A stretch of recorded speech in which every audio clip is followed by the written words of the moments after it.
Hello, I'm Elizabeth, an obsessive backyard gardener who might be able to offer you a couple of tips. And I'm Keith, a landscape consultant, and I'm also passionate about gardening. The one thing we both have in common is muddy boots.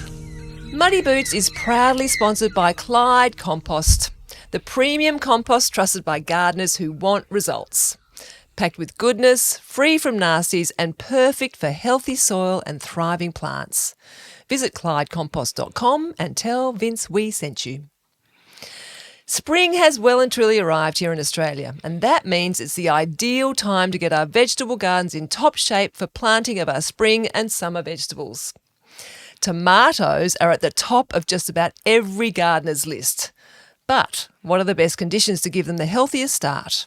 And what other vegetables should we be planting now for a bumper summer harvest? I hope you're going to tell us all the answers for this, Keith. So. Today we're digging into the soil, sunshine and seasonal know-how you'll need to make the most of your spring planting. Now, tomato growing, as many of you already know, is one of Keith's favourite gardening topics. So he is itching to start talking all about it. So let's go. Keith? Yes. What makes spring the ideal time to plant tomatoes in Australia? Over to you. Well, they're a temperate plant. You know, they originated from over in South America, so in the Andes and Peru and all those sorts of areas. That's where they're from. And they were never the colour that we actually see them today. They're never red. They're actually green. They were or a greeny, yellowy sort of a colour, and they were taken back by the Portuguese first, and they worked with them and grew them and enjoyed them, and then it was actually the Italians that actually brought them to their fore. They managed to change the colour of them and came up with, of course, the beautiful red tomatoes.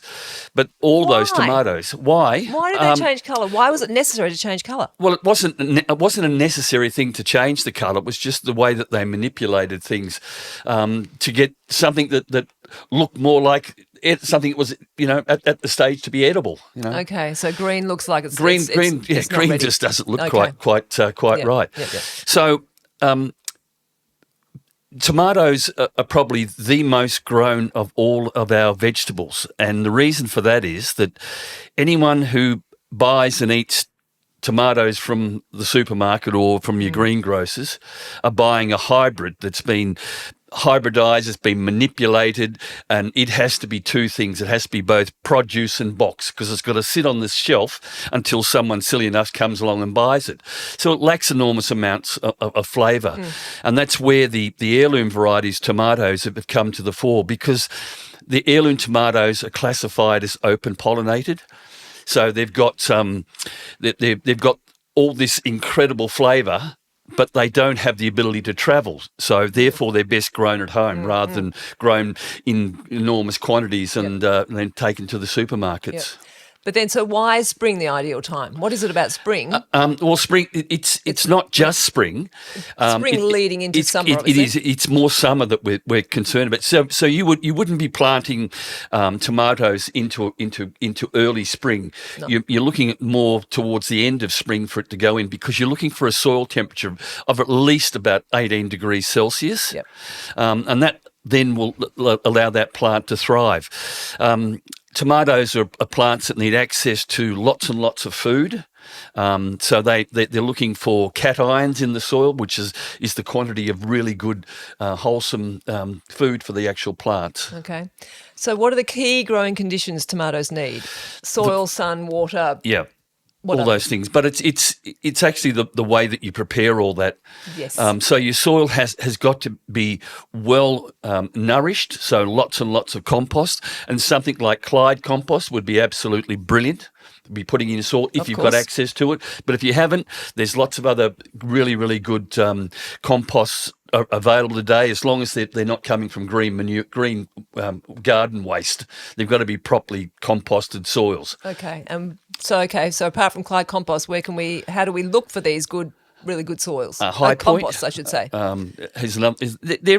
are a few around, and if people are concerned about finding, if they just shoot me an email or hit me on Instagram, I can sort of point them in the right direction for where they come from. Hit you up. Hit me up. They can hit me up. So you've got to have really, really good composted soil, and therefore you need to be adding things like rock dust. And I use the Monash rock dust because it's the most pure form of fertilised minerals On the market. And then all my beds are rested before I actually plant. But the key thing to sort of think about if you're going to be planting tomatoes is make sure that your pH is absolutely spot on at 7. If it's below 7 or above 7, you're not going to pick up the amount of nutrients that those tomatoes need because they are incredibly heavy feeders. Okay, and how do we get to that point then? But with all the additives that you've just mentioned? Yeah, all those additives that I've already mentioned there, and the fact that you would populate the soil with something like go-go juice or populate by Nutrog, get that into the soil to bring in the beneficial microbes, get them working, eating that compost and eating the mineral fertiliser and making it available for the roots to actually uptake. Okay. When do we know? How do we know when to plant? Because I know you go through the process, which maybe you want to repeat, of where you start with your seeds. Okay, when you start with your seeds. Well, when I start from seeds, really only going to be applicable for those that are going to be listening and doing it next year. Yeah, because my seeds, I started my seeds in July. Okay. Into your paper pots. Into paper pots, onto a heat bed, got them growing, got them up, and then I repotted them just recently into 140 ml pots with various different types of potting mixes that are available because I want to trial those potting mixes at this stage. Okay. And then once the plant gets fairly big in the pot, they need to be staked. Yes. And clipped to the actual stake, so they've got some support. And then by about, say, the last week of October into the beginning of November, the soil temperature should be just about spot on for those tomatoes to go in. Okay. And it doesn't matter the size of the tomato when it's going in at that particular stage. Last year, for instance, I grew a lot of tomatoes very early, and we had a lot more heat, and they got very, very long and leggy. And all you have to do then is to remove as many of the bottom branches off the actual stem itself, and you can actually lay that tomato plant down horizontally in the ground itself. Yes. Don't dig a deep vertical hole and put it down because the deeper you go down... Diagonal hole, isn't it? So roughly on a diagonal. Something like about that. Yeah. And then the soil would go over the top, and all you've got is a little tiny shoot above the top that would be bent when you put it in. Yeah. 2 days' time, it's sitting up nice and straight, and then the plant will come up from that. But where you've buried that is where all the roots are from that stem where the leaves used to be. That will all become a root system, and that plant will just absolutely rocket off because it's got a huge access to so much more food. Yep. Okay, that sounds pretty good to me. Are there tomato varieties better suited to different climates in Australia? So there's coastal, inland, tropical. There are obviously different. Yeah, well, areas. if we're talking about tropical, you would be sowing your tomato plants in about June.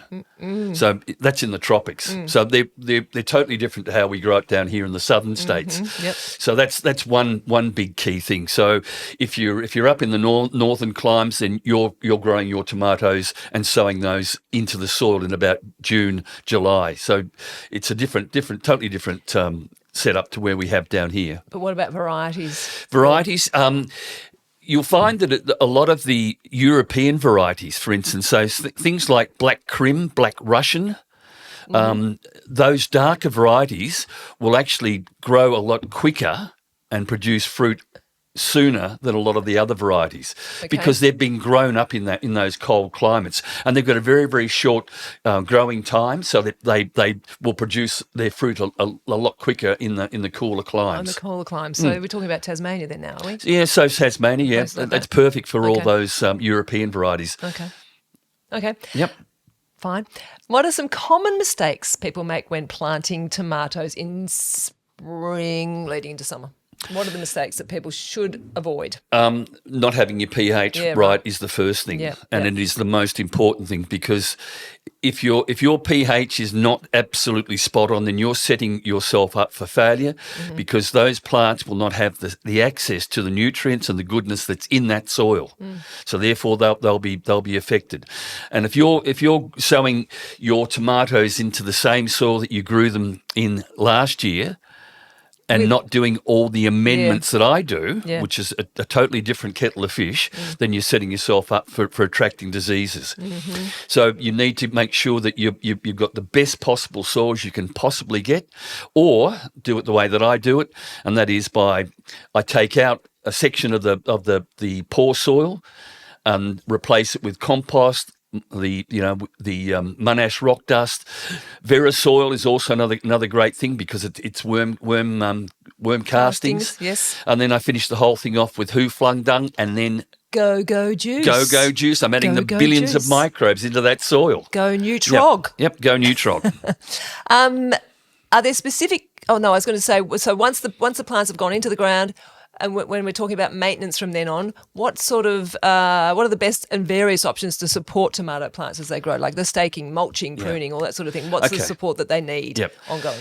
So I've seen lots of people actually put a bar over the top of them, and we're talking here about indeterminate tomatoes. So there's two different types. Explain that, please. There is a tomato that's classified as determinate, and that means that it has a set size, a set height to it. So you know that it's going to be a bush-type tomato, or you're going to have an indeterminate, which most of the varieties are indeterminate, which means that they can grow 2 metres tall. So I've seen a lot of people put bars over the top of their tomatoes, and then run a wire or a rope down through that, off the top down, and they tie their tomatoes up, and the tomatoes will grow up over that. And that's how they're done commercially. Okay. They're not done on frames or anything else. Right. So they need to have some sort of stake or support. I use tomato cages, as you do now. Yes, I'm very lucky that I do have some. Which are fabulous, because the ones that I've got are 1.8 metres tall already. So I plant my tomatoes, put the cage around them, and then as they're growing, just lift the leaves so that they're sitting in, and then let the tomato get all the way to the top. Yep. Next important thing to do is once your tomatoes are growing, remove the bottom leaves. They're totally unproductive leaves. So and if you've got any form of fungus diseases in your soil, then this is what you need to take those leaves off, so you're not getting the water splashing onto the soil and splashing up those fungal spores, which will just kill the plant out, or at least make it so that it's just not a productive plant. So when you say the bottom leaves, how far up? So I would pull all the leaves off 400 mil from the bottom. Great. So you need to get the plant up, and then just start taking those leaves off. Okay. And then another thing you should be looking at is having a look at any what are called water shoots. So they are just leaves or stems with leaves on them, totally unproductive. So you can take those off and just isolate those branches that have got the actual flowers on them. Okay, because they can get quite massive. So when they become so big, should we be just leave them alone, or we should actually open it up? Look, give them air? Italians, for instance, used to have the format of going in there and just about stripping every single leaf off them and just leaving the tomatoes on them, and that might work for them, but it's just an awful lot of work as far as I'm concerned. Okay. So open them up, make sure that they've got good air circulation through them, so you're not getting any build-up of diseases in there whatsoever. Okay, fantastic. Are there any specific companion plants that we could plant to help our tomatoes to thrive? Yes, you could plant marigolds. That's probably one of the biggest ones. And I've had a lot of people say to me, how come you don't put companion plants in there? And I've often replied to people, well, you might be able to eat a marigold, but I much prefer to eat a tomato than a marigold. So they have and the fact that I put all my hard work into my soil, I'm not setting myself up to need companion plants. I don't need to attract other things into that soil that those companion plants are going to be doing. If you're doing them, out in a big area, then yeah, sure, put some companion plants in there because they're just wonderful. And it's not just marigolds; you can put nasturtiums and these sorts of things in there as well. And they're pretty. And they're pretty. And girls like a bit of pretty They flower. do. Flowers like the pretty flowers. Apart from tomatoes, what other vegetables should home gardeners be planting or getting ready to plant right now? Okay, so this is really, really good timing because I planted all my seeds for tomatoes in July. Mm-hmm. They will be going into the ground at the end of October into November. Yep, good. And then we're getting into the warmer months. So the things that you need to be sowing now for that after your tomatoes are just about ready to go in are things like your chilies, your capsicums, eggplants. I'm growing eggplants this year. I don't know why, but I'm going to grow them. There must be someone out there that can tell me how you can eat eggplants that got flavour. Yes. So they're the sorts of things. So all those sorts of things are really, really great to be putting in. So I'm growing a lot of chilies, mainly for your husband. So we can get some good videos of him screwing his face and crying his eyes out. So that's just going to be a bit of fun. He's just a little kid, aren't you, over there? Lots and lots of capsicums because people love capsicums.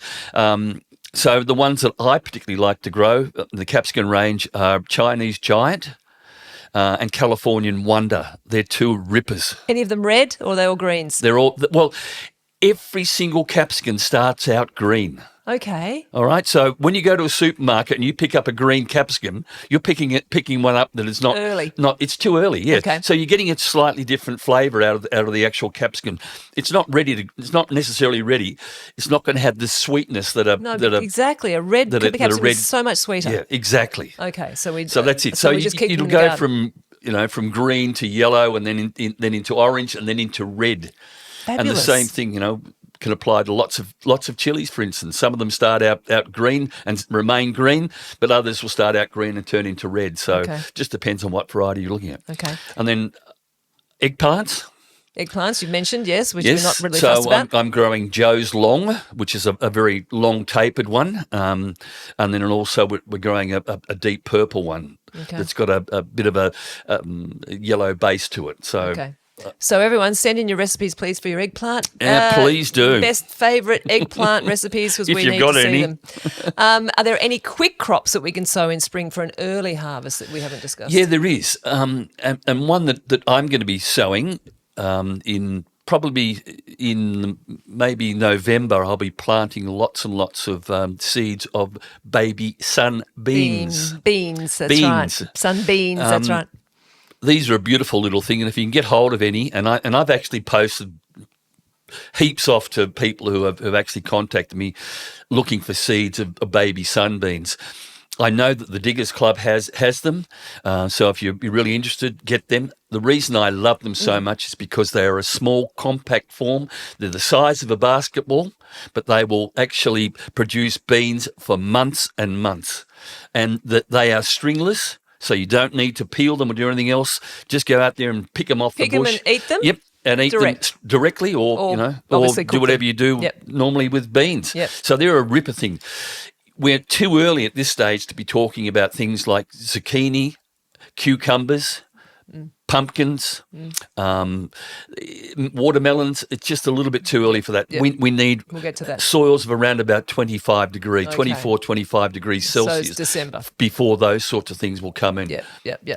Okay. Which vegetables are best suited for small spaces or container planting at this time of the year?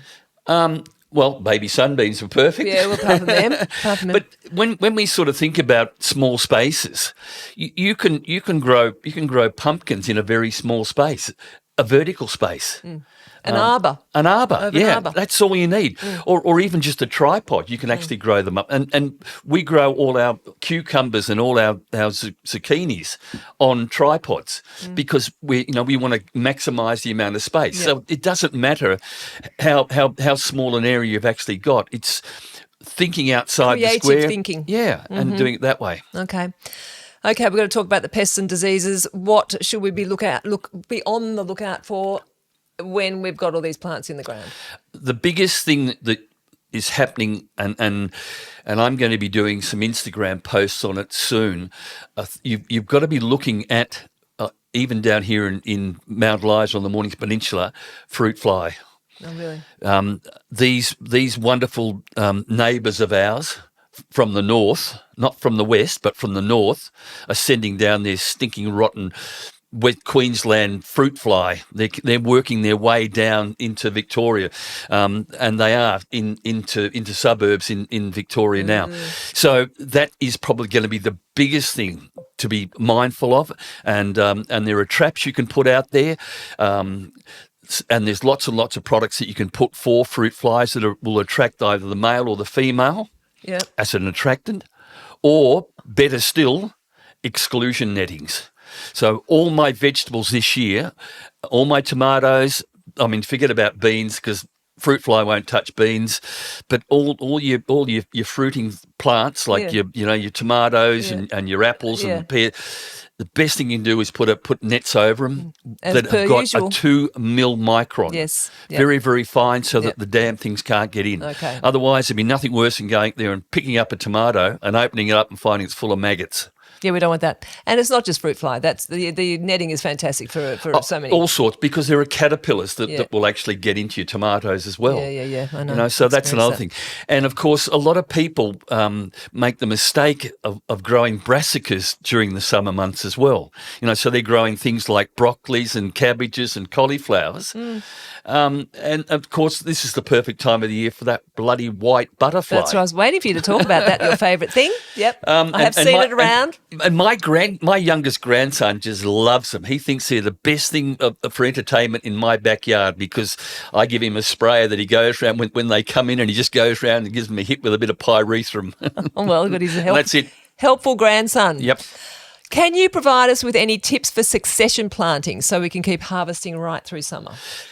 Good soil. That is the key. Comes back to the soil every time. And it does. And if people would just understand that particular thing, that it is good soil, and the good soil comes from quality amendments. So putting in the Clyde compost, putting in the Monash rock dust, putting in who flung dung, these things, and then populating your soil all the time so that you've got that microbial growth in the soil that is converting that compost into substance that the plants can take up through their normal life. Okay. So if we're going to be to succession planting, we don't have to keep changing the soil over all the time. We can. Well, or do we? That's what I do. I'd be doing that. And look, you can do it in a number of ways. If you've got a bed that is in the ground, I would. For succession planting, whatever crop comes out, rather than pulling those crops out, if you cut them off at the ground, so you've left the roots in there, you're storing carbon in the soil, you're allowing those roots to become carbon themselves. Yes. They're going to feed the plant. They're going to store more water in the soil. So doing that is just a great way of doing it. And then using a prepping fork or a broad fork from FD Ryan, and getting those down into the soil, and then adding some compost and some rock dust over the top of those, and let that wash down into those areas where you put the prepping fork in, and you're going to have a wonderful success. So it's about adding rather than removing. It's exactly. About adding. It's adding. Whereas with raised beds, for instance. With my raised bed, what I do is I do it because they're 2.4 like yours by 1.2 metres long. I put a heavy plastic sheet over half of it. I take off the top and throw it onto the actual plastic. Yep. And then I dig out a small section of spent soil and put that into the orchard. And then I tip the soil that I've dug out on the sheet back into that half that I've dug out, and then I add more compost, rock dust, who flung dung, and this year I'm using, for the first time, I'm using Planket by Woolgrow. Oh yes, we have to talk to. So we'll have to talk to Sherry about that. Sherry at Woolgrow at some stage. Yep. So that, and then I populate it once again with go-go juice. Yep. Okay. So that's a great way of doing it. And another thing that we learnt when we were over in South Australia with Nutrog was using their product Populate. Which is The populate contains microbes that will fill the spaces or the voids left by good microbes, good bacteria, this sort of thing. It will populate that soil and bring new good life back to those plants. yeah. So So populate is very good for any plants that are suffering, suffering, battling. in some way. It's just fantastic. Amazing. If a beginner is planting their first spring veggie patch, what are your top 3 must-do tips? And I know you're going to say it's the soil, but apart from that, I think we've we've covered that. What about water? Well, we need to do a bit of watering, yes. Exactly. How often and how much? So I've got my beds all set up the same that you have here, which are all done with the Dan Micro sprinklers.